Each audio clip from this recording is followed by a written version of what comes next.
Régis, comme d'habitude, vous n'êtes pas venu les mains vides. Absolument, elle est cette boîte. Alors l'objectif, c'est que vous deviniez le mot du mois. Elle me sert à ranger de l'argent comme ceci. Qu'est-ce que ça vous évoque, Monsieur Benyamed, il est Moi, ça m'évoque le Monopoly, personnellement.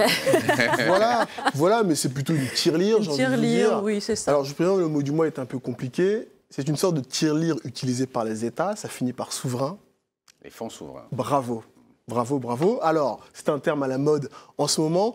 Avant cela, une définition. Alors, un fonds souverain, qu'est-ce que c'est ? C'est une réserve d'argent détenue par un État et qui provient généralement de la vente des ressources naturelles du pays. Pétrole, minerais, gaz. La vocation du fonds souverain, c'est de faire fructifier cet argent. Point fondamental qui va faire plaisir à nos téléspectateurs. L'argent du fonds souverain appartient aux populations et doit donc servir l'intérêt public. Concrètement, à quoi ça sert un fonds souverain ? Eh bien, lorsque les cours des ressources naturelles sont élevés, l'État perçoit davantage de revenus, sous forme de recettes fiscales, par exemple. Il peut donc transférer une partie de ces recettes dans le fonds souverain et se constituer des réserves. Si je vous comprends bien, Régis, un fonds souverain, c'est une arme anti-crise. Absolument, mais aussi un outil de prévoyance, et ça, de plus en plus de pays sur le continent le comprennent.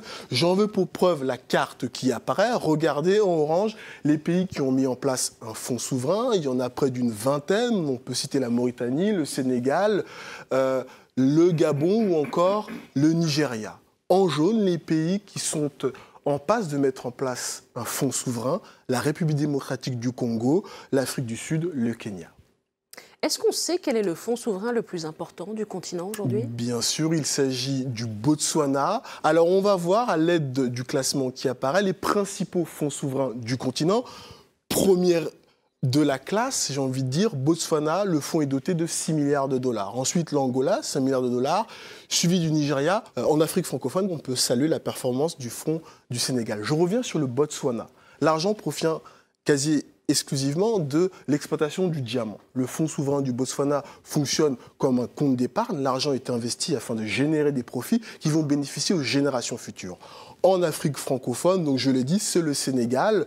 Exception faite du Sénégal, l'argent provient généralement de l'exploitation du pétrole. On l'a dit, on reproche justement à certains pays de trop dépendre du pétrole. Les fonds souverains, eh bien, c'est une façon de réduire cette dépendance ?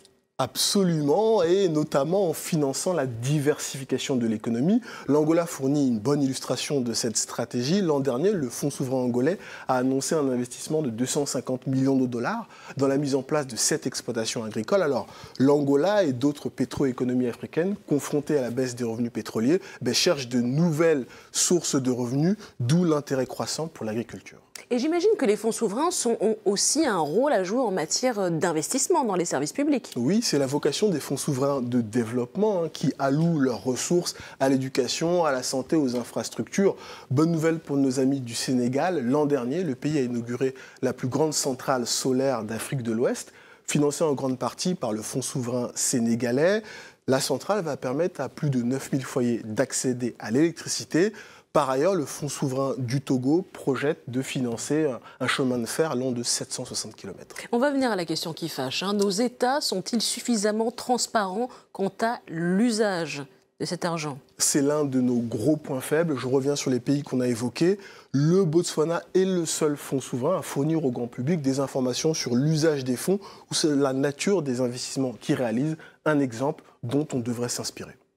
Amir Benyamed, les fonds souverains, c'est un atout pour le développement du continent ? Oui, en théorie, oui. Après, il faut avoir une stratégie d'exécution.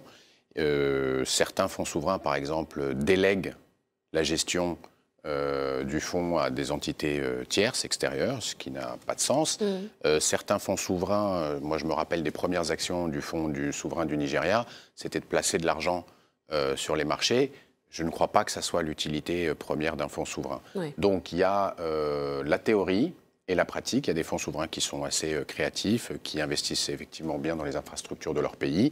Mais je pense que l'un des grands sujets, c'est d'avoir le plus de transparence possible sur leur utilisation, parce que comme vous l'avez dit, ça appartient aux citoyens. Donc, à nous, voilà. C'est notre argent.